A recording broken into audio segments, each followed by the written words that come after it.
sampah saudaranya. Assalamualaikum warahmatullahi wabarakatuh. Kembali lagi di channel Raudio. Pada episode kali ini, saya akan membawakan satu buah kiriman cerita dari subscriber radio. Dan cerita kali ini menceritakan tentang kutukan rambut palsu. Seperti biasa, nama, tempat, dan toko sudah kami samarkan demi keamanan bersama. Toko dalam cerita ini kita sebut saja namanya Sari. Sari baru saja lulus SMA. Sari sangat menyukai dunia fashion. Seringkali Sari mengikuti lomba-lomba fashion, mulai dari lomba kecantikan, lomba busana, model baju, dan Sari sering mendapatkan juara. Sari berasal dari keluarga yang sangat sederhana, dan Sari adalah anak kedua dari 2 bersaudara. Kakaknya Sari kita sebut saja namanya Ferry, dan bapaknya Sari kita sebut saja namanya Pak Kasno. Pak Kasno sendiri, beliau berprofesi sebagai seorang pedagang bakso. Sedangkan Ferry, kakaknya si Sari, Ferry adalah seorang perantau. Bapaknya Sari ini juga sering mengalami hal-hal yang dirasa kurang masuk akal. Ada 2 kejadian yang selalu diingat oleh Pak Kasno. Yang pertama, pada suatu malam Pak Kasno pulang jualan dari sebuah pameran. Karena dagangannya sudah habis laku keras di saat di pameran itu, Pak Kasno pun pulang lebih awal. Dia mendorong gerobaknya, akan tetapi Pak Kasno memilih untuk melewati jalan pintas, yang dimana jalan itu melewati sebuah persawahan dan dekat dengan pemakaman. Ketika Pak Kasno sedang melewati areal persawahan, tiba-tiba Pak Kasno kebelet pipis. Pak Kasno pun menghentikan gerobaknya. Pak Kasno turun ke bawah di sekitar persawahan, dan disitulah Pak Kasno buang air kencing. Setelah Pak Kasno selesai kencing, gerobak Pak Kasno hilang.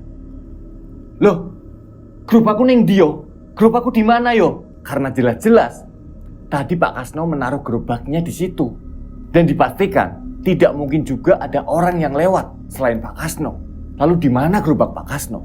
Sepanjang mata Pak Kasno melihat, hanyalah jalan setapak di areal persawahan dan sangat jauh dari pemukiman. Pak Kasno yang bingung dan panik mencoba mencari gerobaknya. Dilihatinya sekitar persawahan itu nggak ada. Duh, piye yo?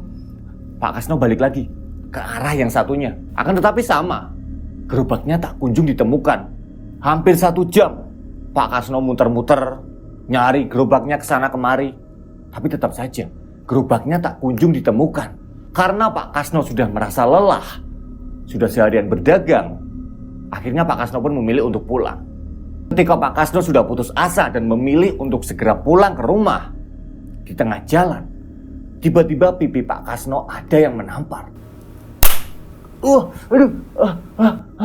Sopo iki? Demit. Pak Kasno ketakutan. Pak Kasno otomatis lari langsung tunggang langgang.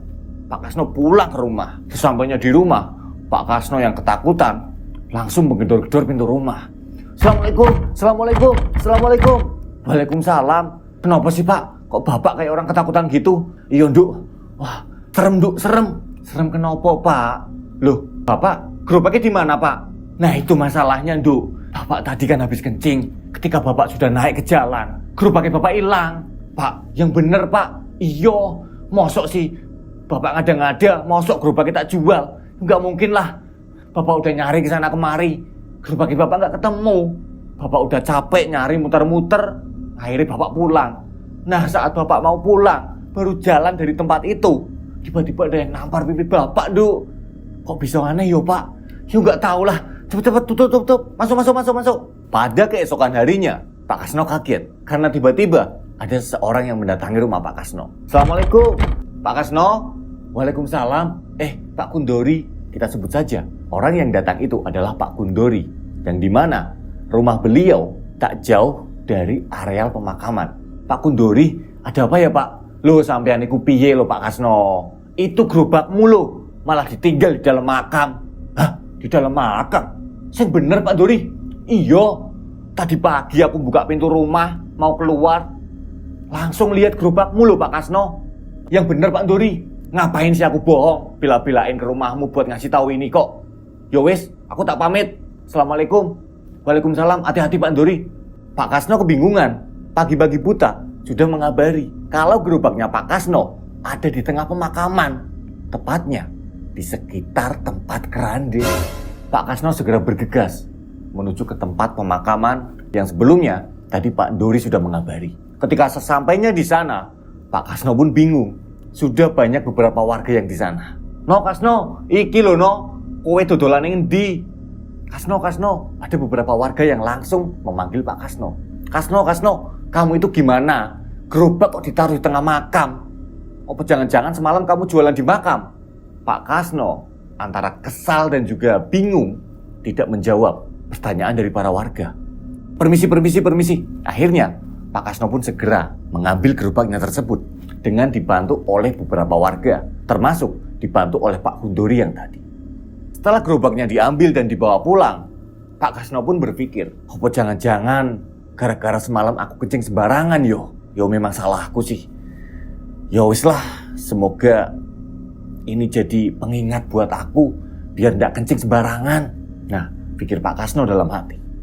Nah, berjalannya waktu kurang lebih beberapa bulan kemudian, ada satu kejadian lagi yang sangat janggal menurut Pak Kasno. Pada saat itu, Pak Kasno berjualan sampai larut malam. Akan tetapi, dagangannya masih banyak, belum laku, masih laku cuma sedikit. Akhirnya, Pak Kasno pun berpikir, daripada aku pulang, dagangan masih banyak, mubazir, uang juga masih sedikit. Ya wis lah, tak muter lagi. Pada malam itu, Pak Kasno tidak melewati rute yang biasanya. Pak Kasno berputar lebih jauh. Pak Kasno berharap dagangannya bisa lebih laku lagi pada saat itu. Hingga ketika melewati suatu perkampungan, Pak Kasno berhenti tepat di depan sebuah rumah. Setelah Pak Kasno memberhentikan gerobaknya, seperti biasa, Pak Kasno mengambil mangkuk dan juga sendok untuk menawarkan dagangannya. Dan tak lama kemudian, tiba-tiba ada yang memanggil Pak Kasno. Pak, pesen baksonya dong Pak.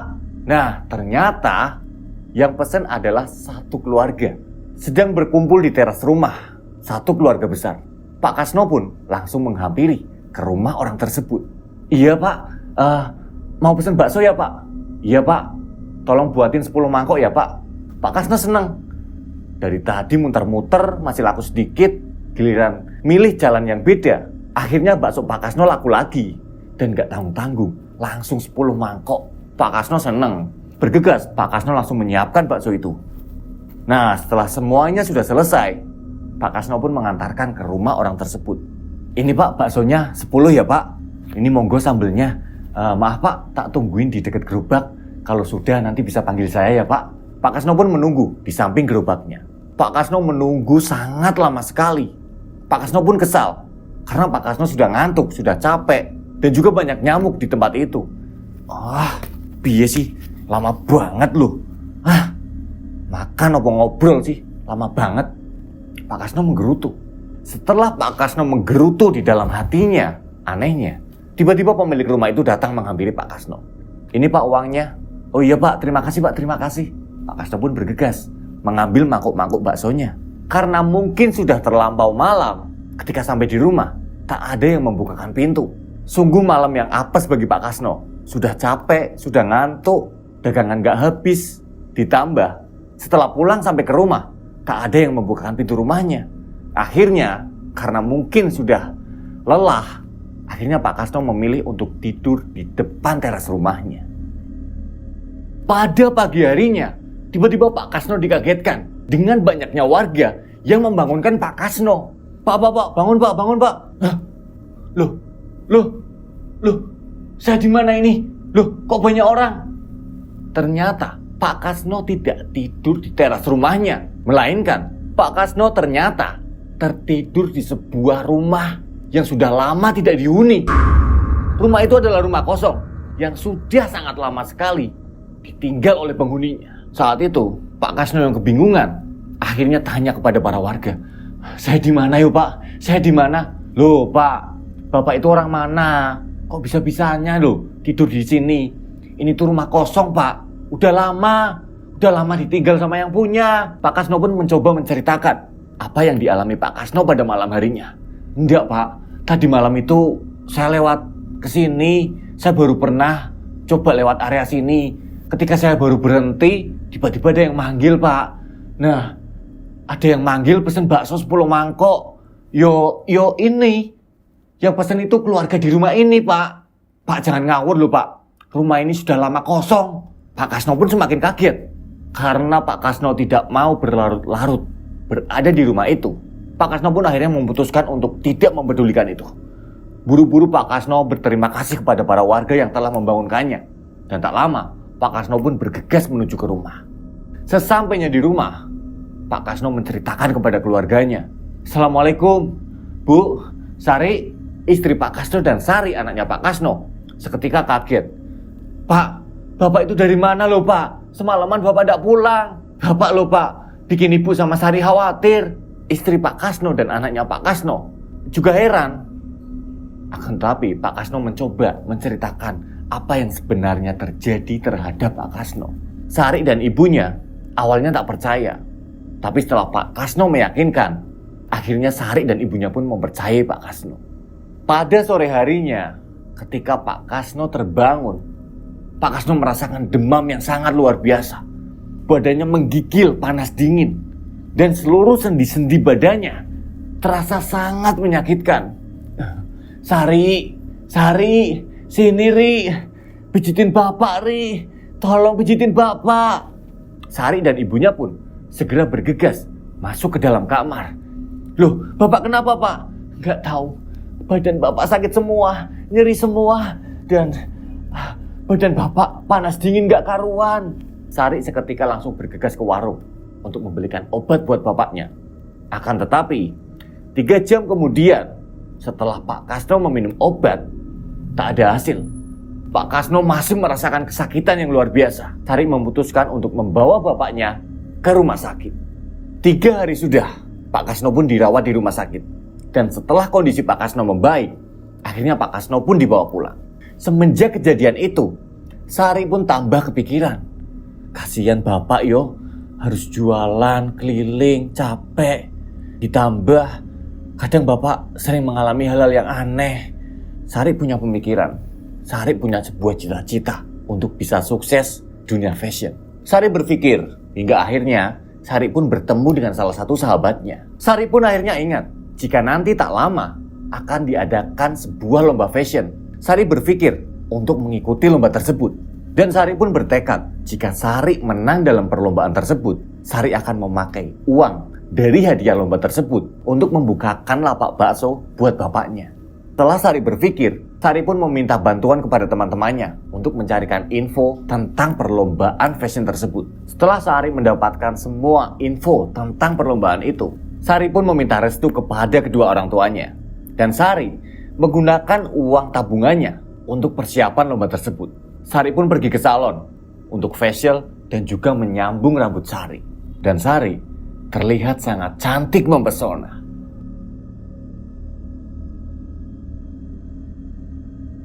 Pada keesokan harinya, Sari pun datang mengikuti perlombaan tersebut dengan ditemani oleh ibunya dan juga sahabat Sari. Kita sebut saja namanya Eni. Di belakang panggung perlombaan, Sari pun menunggu gilirannya. Saat Sari sedang menunggu gilirannya, tiba-tiba Sari merasakan pusing yang teramat sangat. Akan tetapi, Sari masih tetap memaksakan. Karena walau bagaimanapun, itu adalah impian Sari untuk bisa ikut dan memenangkan perlombaan itu. Ketika Sari sedang berjalan di atas panggung pentas untuk memperagakan busana, pusing yang dirasakan Sari semakin menjadi. Sari mulai kehilangan keseimbangan hingga akhirnya Sari pun terjatuh dan kejang-kejang. Semua panitia pun panik, langsung naik ke atas panggung dan segera menolong Sari. Ada salah satu panitia acara yang tahu jika Sari mengalami kesurupan, segera menolong Sari. Dan setelah Sari ditangani, Sari malah pingsan dan segera dibawa ke rumah sakit yang terdekat. Sungguh naas nasib Sari. Bukannya Sari menang, tapi malah gagal mengikuti perlombaan. Dan setelah Sari membaik, akhirnya Sari pun dibawa pulang oleh ibunya. Sesampainya di rumah, kebetulan Mas Ferry, kakaknya si Sari, baru pulang dari kota. Saat itu, Pak Kusno dan Ferry langsung menanyakan kepada ibunya Sari. Loh Bu, Sari kenapa Bu? Karena pada saat itu, Pak Kasno dan Mas Ferry melihat Sari berjalan sambil dipapah oleh ibunya. Bu, Sari kenapa ya Bu? Nggak tahu Pak, tadi saat lomba, Sari tiba-tiba jatuh terus kejang-kejang. Kata panitianya, Sari mengalami kesurupan Pak. Yo Sari akhirnya gagal, Pak. Sari didiskualifikasi, Pak. Sari gagal ikut lomba. Aduh. Pak Kasno ikut sedih karena Sari gagal mencapai mimpinya. Sari beristirahat. Sari terlihat kecapean. Tak lama kemudian Sari pun tertidur. Pada malam harinya, tiba-tiba Sari terbangun dan seketika Sari menangis.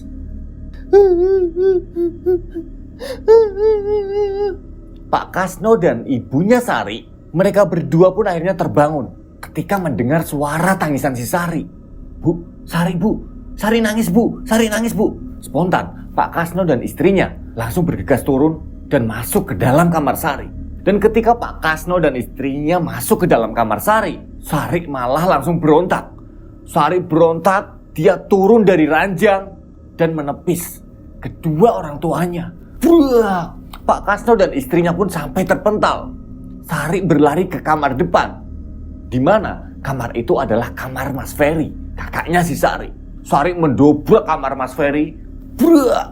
Sari masuk dan langsung mencekik Mas Ferry. Saat itu Mas Ferry tampak kesakitan.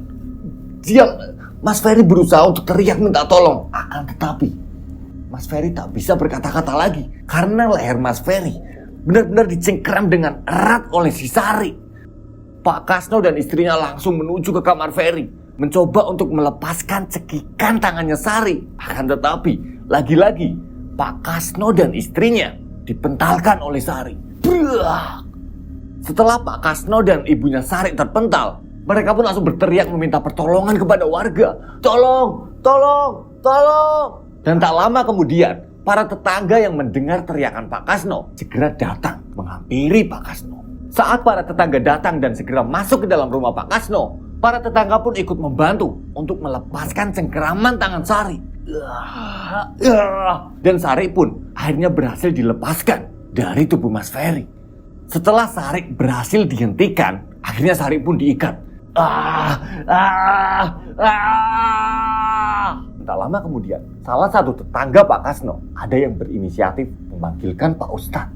Sebut saja Pak Ustadz Rohmat. Ketika Pak Ustadz Rohmat sudah melihat kondisi Sari, Pak Ustadz Rohmat langsung mengambil tasbihnya. Beliau berzikir untuk menenangkan si Sari, sambil tangan satunya Pak Ustadz Rohmat memegangi kepala Sari. Bismillahirrahmanirrahim. Zikir dan doa dilantunkan oleh Pak Ustadz Rohmat. Dan tak lama kemudian, Sari berangsur tenang. Setelah itu, Pak Ustadz Rohmat meminta izin kepada Pak Kasno. Pak Kasno, saya minta gunting. Cepat. Pak Kasno pun segera mengambilkan gunting dan diberikan kepada Pak Ustadz Rohmat. Pak Kasno, saya minta izin untuk memotong rambutnya si Sari. Buat apa toh Pak? Buat apa Pak Ustadz? Ini demi keselamatan anakmu. Dan Pak Ustadz Rohmat seketika langsung memotong beberapa helai rambut si Sari. Dan setelah itu, Sari pun pingsan. Setelah Sari pingsan, barulah di sini Pak Rohmat menceritakan kepada Pak Kasno. Jadi gini Pak Kasno, menurut penerawangan saya, di dalam tubuhnya Sari ini ada sosok yang berkaitan dengan si Ferry, kakaknya Sari. Ada kaitan apa tuh Pak Ustadz? Nah Ferry, tolong jelasin. Nah saat itu Pak Ustadz Rohmat meminta Ferry untuk menjelaskan apa yang sebenarnya telah terjadi terhadap si Sari. Awalnya Mas Ferry tidak mau menceritakan. Karena desakan dari Pak Ustadz Rohmat, akhirnya Mas Ferry pun mulai bercerita. Iya Pak, maafin Ferry Pak, Bu, Pak Ustadz. Jadi ceritanya seperti ini Pak. Jadi sebelumnya, beberapa tahun yang lalu, ketika Ferry masih bekerja di daerahnya, Ferry bekerja di salah satu pabrik. Nah, pada suatu malam, sepulang kerja, Ferry melintasi terminal. Ketika Ferry sedang melintasi terminal, Ferry melihat di situ ada segerombolan preman sedang memperkosa seorang wanita. Nah, karena takut ketahuan, gerombolan preman itu segera mendatangi Ferry. Ferry segera ditarik dari kendaraannya dan Ferry pun diancam. Dan dengan terpaksa, akhirnya Ferry pun melihat perbuatan bejat itu. Para gerombolan preman itu melucuti baju perempuan itu. Mereka mulai memperkosa secara bergantian. Ferry yang tak kuasa melihat kejadian itu malah diajar oleh para preman tersebut. Setelah semua preman itu berhasil menggagai si perempuan itu, ketua dari rombongan itu mendekati Ferry. Kamu, sini nurut, cepat, perkosa gadis itu. Ferry menolak, akan tetapi lagi-lagi Ferry dihajar berkali-kali. Bah, bah, bah. Ferry semakin tak berdaya, dan karena Ferry takut akan kejadian yang lebih menyakitkan lagi, akhirnya dengan sangat terpaksa Ferry pun menurut. Ferry ikut menyetubuhi gadis itu. Tak hanya sampai di situ, parahnya ketika Ferry sudah selesai menyetubuhi gadis itu, Ferry diberi sebuah gunting. Potong rambutnya, gunduli, cepat, cepat, potong semua rambutnya. Ferry disuruh menggunduli wanita itu. Karena Ferry takut, akhirnya kembali. Ferry pun menurut. Ferry pun akhirnya memotong semua rambut gadis itu. Dan setelah Ferry selesai memotong semua rambut gadis itu, Ferry diancam. Kamu harus jual rambut ini, besok tak tunggu di terminal. Besok tak tunggu di sini, habis maghrib. Karena Ferry takut dengan ancaman para preman itu, Ferry pun mencoba menjual rambut itu. Nah, kurang lebih sore hari, setelah Ferry berhasil menjual rambut itu, Ferry pun menunggu di terminal. Dan benar, kurang lebih ketika maghrib, para preman itu datang dan meminta uang dari hasil penjualan rambut gadis itu. Singkat cerita, berapa hari kemudian, geger, ada berita kasus pemerkosaan. Si wanita korban pemerkosaan kondisinya kritis dan dirawat di rumah sakit. Ferry yang mendengar kabar itu akhirnya menjadi takut. Ferry mengelabui orang tuanya dengan dalih untuk mencari pekerjaan. Akhirnya Ferry pun merantau. Di awal-awal perantauan Ferry mendapatkan kabar jika si gadis korban pemerkosaan itu akhirnya meninggal dunia. Ferry sempat ketakutan di masa-masa awal perantauan si Ferry.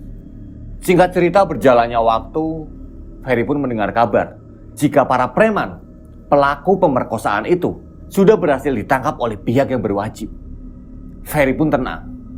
Hingga berjalannya waktu, Ferry melakukan aktivitasnya seperti biasa. Dan kemudian, setelah mempunyai cukup tabungan dan Ferry merasa aman, akhirnya barulah di sini Ferry berani untuk pulang. Flashback pun selesai. Itulah Pak, Bu, Pak Ustadz, itulah dosa Ferry yang pernah Ferry lakukan. Maafin Ferry, Pak, Bu. Pak Kasno dan ibunya Ferry, mereka kaget, tidak menyangka jika anaknya ikut melakukan perbuatan kriminal.